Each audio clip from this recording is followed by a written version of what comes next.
Muy buenos días, amados del Eterno. La paz de Dios repose sobre sus vidas, sobre sus familias, en sentido general. Continuamos, ¿verdad?, conversando en lo tocante y lo referente a lo que es el aspecto del matrimonio. Para este tiempo hace falta detalles que vayan en línea a proporcionar algún tipo de herramienta pues que ayuden a coadyuvar o ayudar a llevar adelante lo tocante a lo que tiene que ver con esto. Quiero dar gracias a los que ya están conectados y se están conectando. Invito a que eh, comparta esta transmisión. Pues vamos a tratar en este contexto, dentro de esta línea de conversatorio que hemos venido compartiendo en el curso de los últimos días, y obviamente, como dije, aludiendo se consagra en el mes de noviembre como el mes de la familia. Ayer hablábamos dando respuesta a una inquietud de un ministro del sector de los frailes en Santo Domingo Este, República Dominicana. Hoy quiero tocar este tema porque se convierte en una necesidad el que así hablemos. Necesariamente tiene que ser y hablarse esto que muchas veces no se hablan desde nuestros púlpitos pastorales. A veces como pastores no estamos eh, dándole no estamos pastoreando como deberíamos, obviamente, como consagra uno de los escritos que tenemos, uno de los libros que nos llega a la mano, que es el pastorear desde la cuna hasta la tumba, significando que un pastor tiene que llenar todo el nivel de expectativa de la gente que están en ocupando, ¿verdad? O haciendo parte de la vida congregacional, donde por la gracia de Dios estamos. Y obviamente esto responde a este sentido. Pero bueno, abordemos nuestro tema de inmediato. La ternura matrimonial. No importa si tiene el artículo, lo importante es que entendamos que tenemos que hablar de esto. Porque se estima y se estila, se entiende que cuando un hombre y una mujer comienzan esas primeras conversaciones para iniciar una relación matrimonial, pasa a ser que de novios se dan tanto y se prodigan, se comparten tantos afectos, se comparte tantos sentimientos, se nota tanto cuidado, se exhibe esa dedicación buscando la forma de que él se sienta bien, que ella se sienta bien, que se disfrute el hecho de estar compartiendo como parejas, compartiendo como una relación que está para lanzarse o para alcanzar la máxima del nivel de responsabilidad que este caso invita. Pensemos básicamente en esto. De novios tanto cuidados, de novios tantas atenciones, de novios tantos detalles, de novios el nivel de preocupación, de sensibilidad, pues se potencia. Y obviamente es como si de pronto este es el objetivo que queremos lograr. Una vez logrado, pues como que ya este empieza a mermar, empieza entonces a descuidarse, empieza entonces, no sé, dentro, claro, de las etapas que establece el matrimonio. En principio, como se conoce el amor joven o etapa de acoplamiento o de engranaje, que va desde 0 hasta los 3 años, es una etapa crítica en la que se van a hacer juego de fuerzas para ver quién va a tomar las riendas de la familia, quién va a tomar las decisiones. Siempre está claro que el texto sagrado consagra que el hombre es cabeza de la mujer y por consecuencia debe ser cabeza del hogar, pero pasa algo interesante. Siempre hemos dicho y en consejería hemos establecido que alguien la cabeza. Si el hombre no tiene las prerrogativas o no cumple con estas, pues alguien tiene que asumirlo porque no puede quedarse sin quien establezca las reglas de juego o se establezcan las directrices. Esto tiene que responder en el orden del cuidado de lo que el texto sagrado aconseja, pues el hombre es cabeza de la mujer. Pero obviamente, reitero, alguien tiene que tomar las decisiones, pero estas decisiones tienen que ser obviamente consolidadas o de acuerdo, consensuadas en el orden de la pareja. Este nivel de ternura debe prevalecer por encima de todo. Recuerdo en días pasados, hace unos años para ser específico, fui a un congreso donde una hermana pastora de aquí, de los Estados Unidos, de Elizabeth, para ser específico, ella hablaba y decía que cuando el Señor la llamaba, y le decía al Señor, Señor, si tú no tratas con mi marido para que podamos asumir la responsabilidad, pues yo me veré forzado a tener que esperar porque tú lo pusiste como mi cabeza. Ojo con ello. Tú lo pusiste como la persona a la que yo me debo estar sujeta. Trata con él, una vez trates con él, pues yo podré entender que tú tratando con él, pues ahí será. El esposo, a quien también conocimos, Dios trata con él y le dice a ella, amor, yo te voy a apoyar en todo porque Dios trató conmigo y me dijo que Él te está solicitando para que desarrolles el ministerio. Yo bendije a Dios de manera especial por esta pareja de pastores. Son ya personas adultas, oscilantes entre los 60 y 70 años.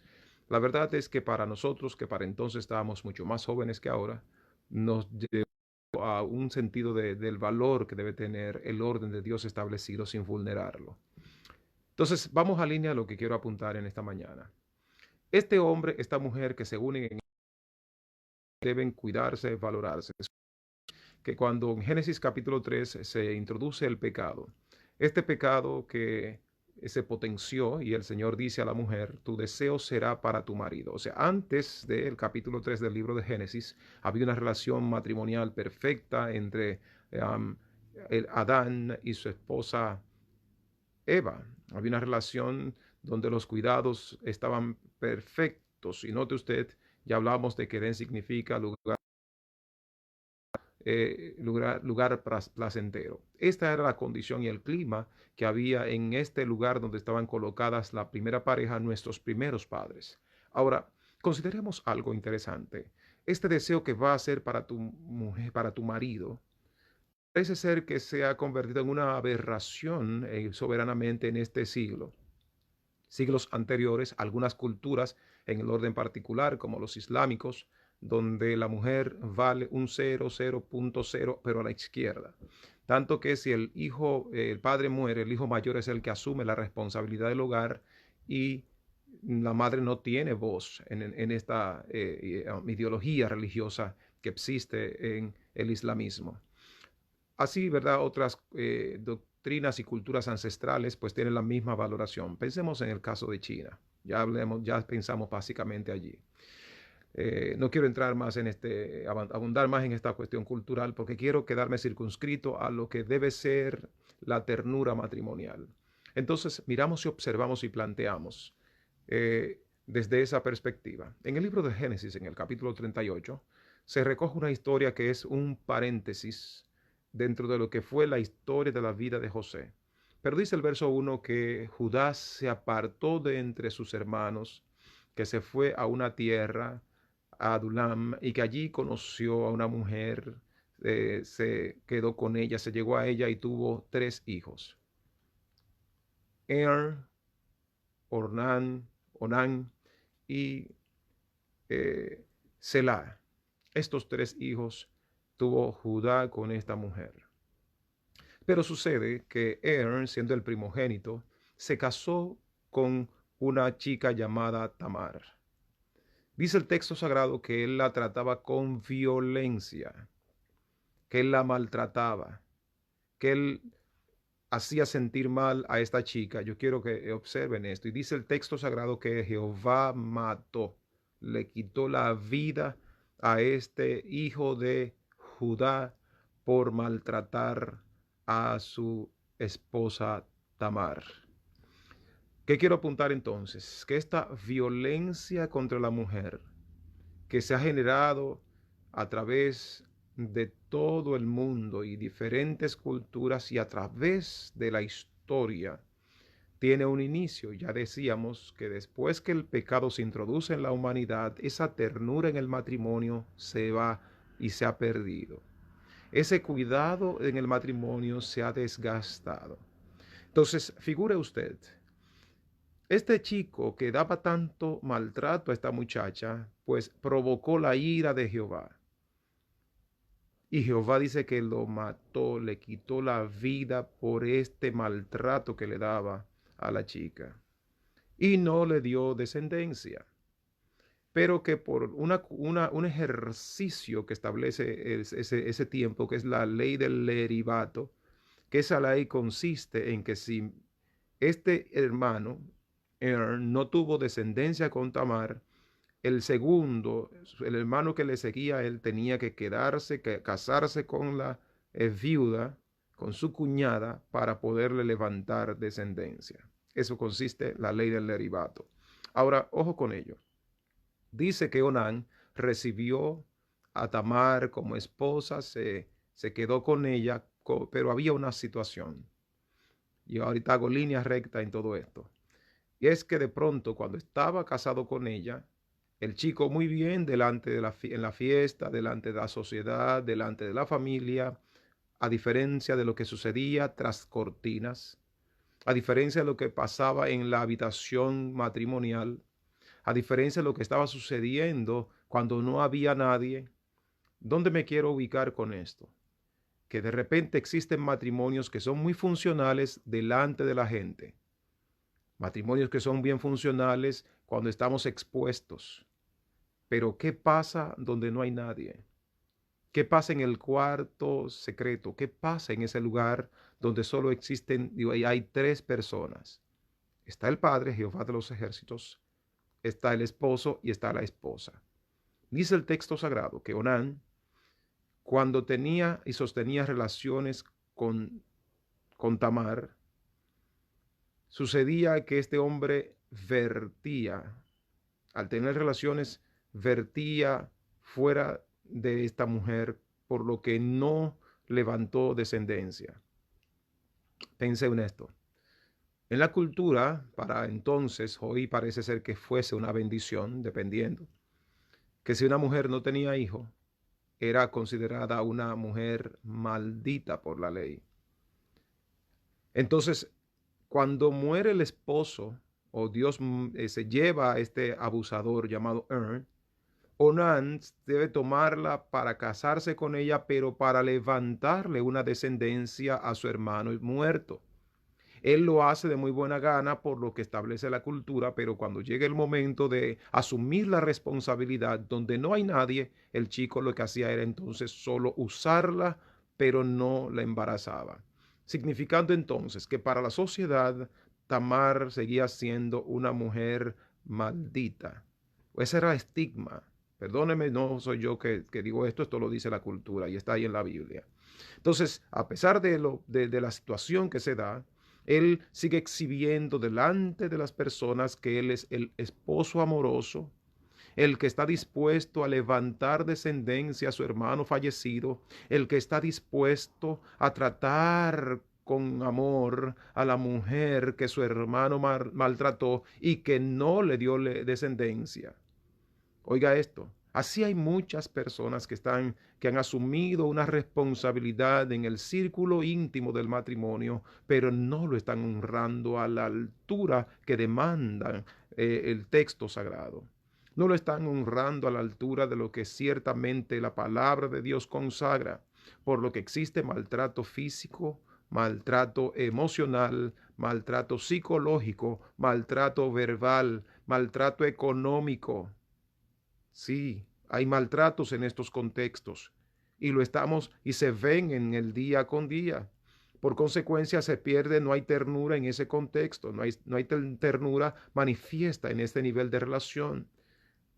El Señor no sé si tendrá necesariamente que aplicar gracias a Dios por la gracia, valga decir, gracias a Dios por la gracia, porque si fuera como ayer, ¿cuántos matrimonios estarían desmembrados, con esposos muertos por violencia contra la mujer?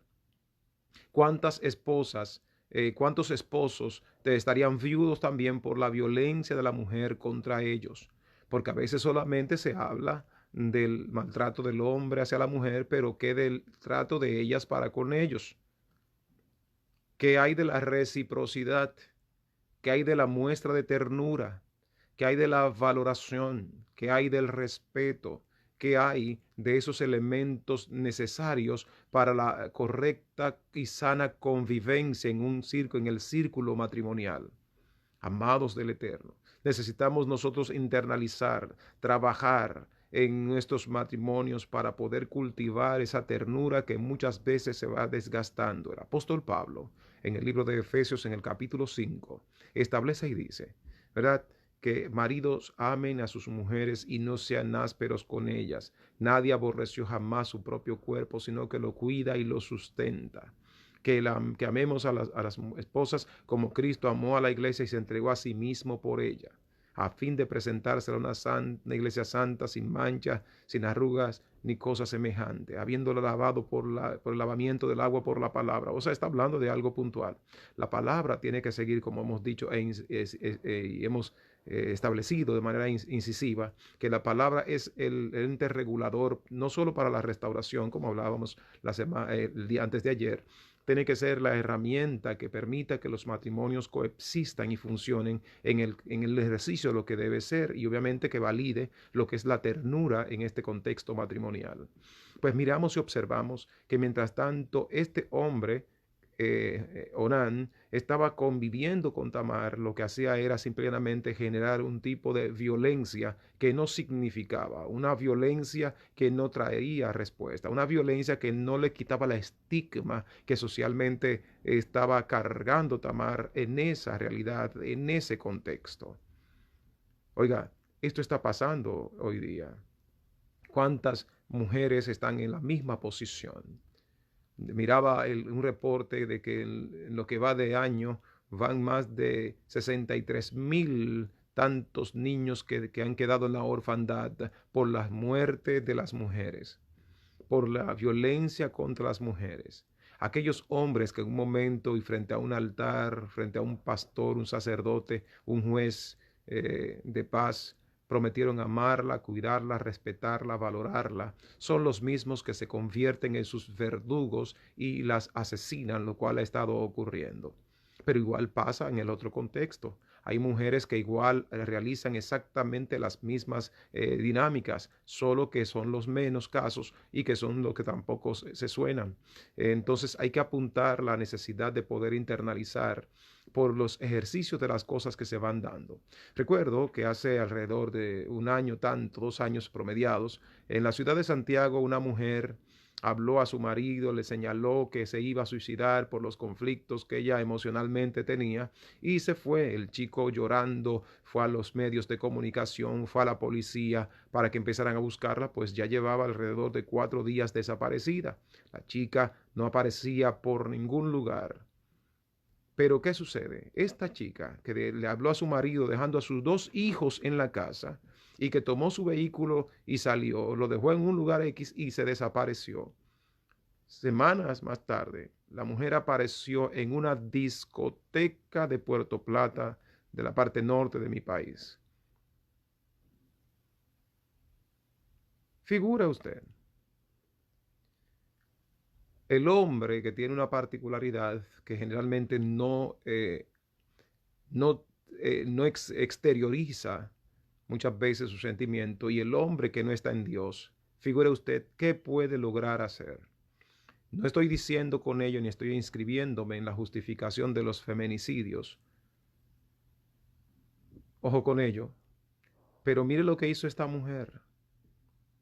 Entonces, son detalles como estos en los que de repente también tenemos que manejar, porque estoy hablando de la ternura en el matrimonio y eso es un tipo de violencia matrimonial, una violencia contra el esposo, una violencia contra los hijos, una violencia en la que no se supone deben ser en el orden del ejercicio y el cuidado matrimonial que se sobreentiende debe prevalecer por encima de cualquier cosa. Entonces, miramos en el caso, como reitero, de Génesis 38, donde se dio la muerte y deceso de Aaron por la violencia, pero también Dios mató, Dios también se llevó, Dios también le cortó la vida a Onán, porque Onán, al sostener la relación con Tamar, no le levantaba descendencia, no la embarazaba, porque él estaba actuando de una manera maliciosa y también generando la violencia. Vuelvo al punto. Si vamos a tener ternura matrimonial, qué bueno es que encontremos las palabras correctas para hablarle a la esposa, para hablarle al esposo. Qué bueno es que nosotros podamos hablar de una manera correcta. Dice el texto sagrado en el libro de Santiago, Versos 7, 3, 7 está diciendo que una fuente no puede brotar dos tipos de aguas dulces y saladas, porque con la misma boca con que bendecimos al Dios y Padre no podemos maldecir a los hombres hechos a imagen y semejanza de Dios. Y termina la cita diciendo, entre ustedes no debe ser así, hermanos. Ojo con ello. El lenguaje que se debe hablar es un lenguaje tierno. Pablo dice y aconseja también allí en Colosenses que nuestras palabras deben ser sazonadas con sal a fin de dar gracia a los que escuchen. Entonces imagínese usted, ¿cómo le hablas a tu pareja? ¿Le habla tierno o le habla eh, con violencia, violencia verbal, irrespetándole, maltratándole psicológica y emocionalmente? ¿Cómo le hablas?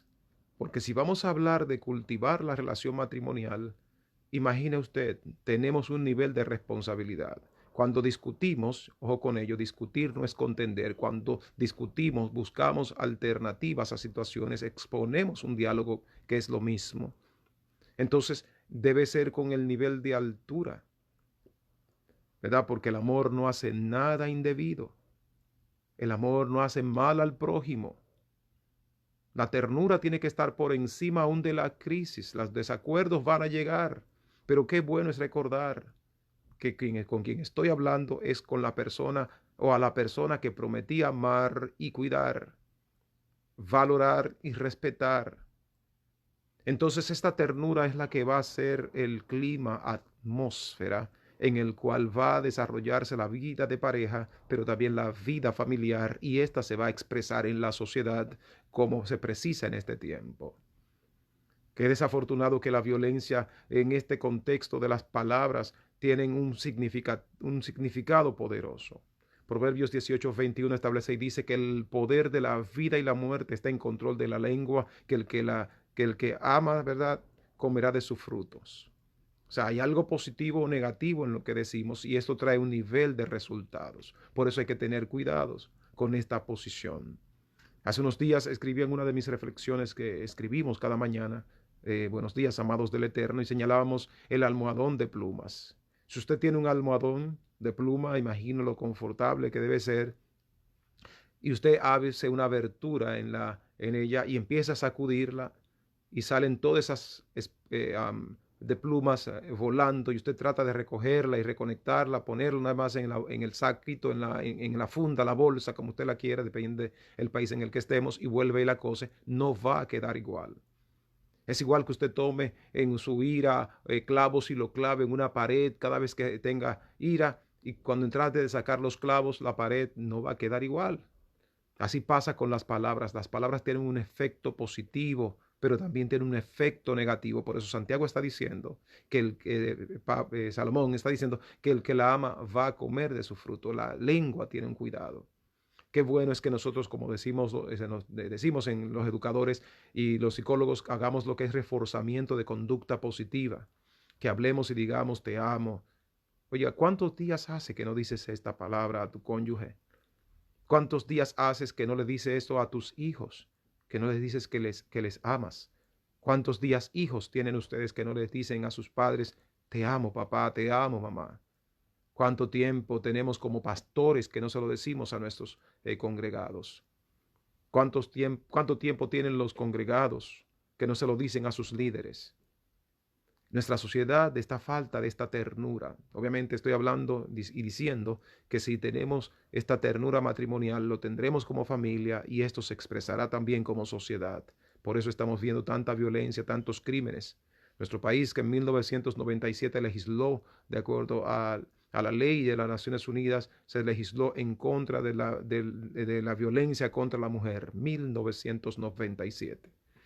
Pero sigue siendo esta una triste realidad en nuestro país dominicana, pero así también en la geografía mundial prácticamente es la misma historia. Necesitamos nosotros cultivar, trabajar, tener esta relación de pareja que permita este nivel de diálogo, este diálogo que ciertamente testifique y hable de las bondades poderosas de nuestro Señor y Creador a través de la vida y matrimonio. porque si Ern y Onán fueron muertos por su falta de temor, por su violencia contra aquella chica llamada Tamar, hace falta entonces que miremos y planteemos, dice que Judá le dio su tercer hijo a Tamar llamado Selah. La palabra Selah, cuando transliteramos del contexto del idioma hebreo, es un interludio, es una pausa, como se le traduce al español. Los músicos lo entienden perfecto porque cuando se están desarrollando las notas, se están haciendo las líricas, los músicos hacen lo que se llama el interludio musical, donde ya separan las voces y ahora lo que siguen son los instrumentos. Una pausa. Hay que hacer una pausa a esa violencia verbal, a esa violencia psicológica, donde de repente el abusador o el manipulador, hombre o mujer, manipula a su pareja para poder lograr algunas cosas o muchas veces simplemente por caprichos les manipula. Si no hace tal cosa, te dejo. Si no tal cual cosa, o sea, las amenazas de manera recurrente. O no cumplo contigo, o no me abro contigo, o no tenemos contacto, o no hay una relación. Y en esta parte se está generando manipulación de manera sistemática y constante, y esto no habla de nivel de ternura. Algunos hombres que descuidan su responsabilidad, algunos hombres que por algunos desacuerdos a veces la dejan de lado y se olvidan de que hicieron un pacto y promesa que tienen que sostener y dijimos, y se dice hasta que la muerte los separe. Entonces, así tenemos nosotros que tratar de hacer, o aquellas mujeres que se olvidan del cuidado. Pedro dice en su primera carta, capítulo 3, verso 1 en adelante, que las mujeres deben ganar a sus esposos sin decir palabras, tan solo por su conducta casta y respetuosa, solo sin decir palabras. A veces hay algunos que tienen algunas diferencias, pero hay que ganarlos. Siempre digo que las mujeres fueron equipadas con actitudes que usándola correctamente tendrán el matrimonio que quieran. Una mujer construye a un hombre, e igual un hombre construye a una mujer. Entonces podemos hacer este ejercicio. Y dice Pedro, siguiendo hablando, verso 6, capítulo 3, primera carta, que ustedes maridos traten a las mujeres como a vasos frágiles para que sus oraciones no tengan estorbo. Note gentes que de repente, hombres que no tienen respuestas en su oración, mujeres que no alcanzan a ganar a sus maridos porque se convierten en peleoneras, se les olvida la ternura. A veces es bueno hacer silencio. Esta demanda recurrente de decir, buscar, establecer sus derechos, pelearlos, qué bueno es que vayamos en oración. Lo que no hacemos con palabras, qué bueno es que lo conquistemos en oración. La violencia económica, esa falta de ternura económica, donde de repente nosotros estamos, como dice esta cantora dominicana, lo mío es mío y nadie me lo quita, porque yo trabajo, porque yo lucho, porque yo me esfuerzo. Has de entender que cuando tenemos ingreso en la familia, no es mi dinero, no es tu dinero, es el dinero de la familia. Y por consecuencia tiene que administrarse de manera correcta, tiene que administrarse con el nivel de ternura, debe de administrarse como tiene que ser. El dinero va y viene, pero las personas que están a nuestro lado y nuestra pareja no es más importante. Pero claro, hace falta una correcta administración, de eso estamos claros. Para poder tener entonces esta ternura en el orden económico, pues también necesitamos tener buena administración, buena inversión de los recursos, porque de repente hay un ingreso y no sabemos administrarnos de manera correcta. Esto es importante y fundamental. Pero esta ternura matrimonial tiene que estar expresada en el orden de la afectación, ¿verdad? De los afectos. Que el hombre cuide a su mujer, que la mujer cuide a su marido, que no hayan filtraciones de terceros a la relación para honrar el matrimonio. Como dice Pablo en Hebreos, honroso sea en todo el matrimonio y el lecho sin mancilla. Honroso sea en todo el matrimonio y el lecho sin mancilla. Qué gran problema, ¿no? Que de repente tenemos esta gran problemática donde ya existen daños que van desarrollando, van desgastando el matrimonio, que rozan la parte del pecado. Y no es lo que el Señor diseñó, no fue lo que Él pensó. Lo que Él pensó del matrimonio suyo y mío es que seamos tan santos, tan perfectos, ojo, como Él lo es, aunque seamos imperfectos. Pero que en el día a día busquemos, luchemos, intentemos querramos, nos esforcemos por ser lo que Él soñó de nosotros. Amados del Eterno, esta es la invitación para que no nos alcancen las notas dolorosas, los grandes daños, como consagra Génesis 38. Y note interesante que cuando Ern muere, Onán llega y el tipo, delante de todos los ancianos, delante de la familia, delante de los amigos, se portaba al tierno con Tamar. Pero cuando cerraban las puertas de la habitación, había maltrato. Era un hipócrita, era un abusador. Y esa lo llevó a que Jehová le cortara la vida. ¿Cuántos matrimonios que delante de la gente, muy bonitos, perfectos, tiernos, pero en el cuarto secreto, ¿cómo eres tú con él? Señora, ¿cómo eres con él? Caballero, ¿cómo eres con ella? ¿Eres la persona tierna que en el inicio de la relación eras? Alguien dijo que el amor no es algo pasajero, es un milagro que se renueva de día en día y que nace en la intimidad de las personas. ¿Cómo es posible entonces que haya tanto desgaste entre gentes que tienen un nivel de intimidad? Y ojo con ello, la intimidad no solo es acto sexual. La intimidad es compartir, la intimidad es conocernos, la intimidad es ir por encima de las expectativas, es conocernos integralmente, es amarnos integralmente, es cuidarnos integralmente. Entonces este milagro se va a renovar de día en día, pero qué desafortunado es que estamos viendo tanto desgaste y en lugar de que este amor se fortalezca, se desgasta. El texto sagrado establece y dice, el Cantar de los Cantares capítulo 8, versos 6 en adelante, las muchas aguas no podrán apagar el amor, la ahogarán los ríos. O sea, el amor del mundo se resfría, pero el amor de alguien que tiene a Cristo en el corazón jamás se va a resfriar. Por lo que necesitamos nosotros en el orden específico poder cultivar esa ternura matrimonial día con día. Tenemos que trabajarlo. Tenemos que comprometernos, tenemos que desdoblarnos permanentemente y permitirle al Señor que Él siga siendo el centro, que nuestra relación orbite, gire en torno a Él, para poder tener entonces esas garantías. Y note que dije que Aaron, Dios lo cortó por esa falta y por ese maltrato físico y emocional a Tamar. Cortó a Onán por la misma causa y por la hipocresía de aparentemente ser el cariñoso frente a la gente. Pero el tercer hijo, Judá, decidió no entregárselo. Se llama Selah. Aquí la pausa de la violencia, aquí la pausa del maltrato, aquí la pausa de esto. Yo creo que es por lo que tenemos que orar para que los matrimonios experimenten una pausa en esa violencia, experimenten una pausa en esa falta de ternura, esa hipocresía se detenga, una pausa hay que hacer. Hay que hacer una pausa a ese pensar solo en mí, ese egoísmo, en mi felicidad, en mi gozo, en yo estar bien. Ahora no se trata de una persona, se trata de dos, ya no son más dos, sino una sola carne, dice el texto sagrado. Hagamos una pausa. El mundo está haciendo que las gentes, que los matrimonios piensen más en sí mismos que en la comunidad de esta relación de dos y que luego involucra a terceros como los hijos y se extiende entonces.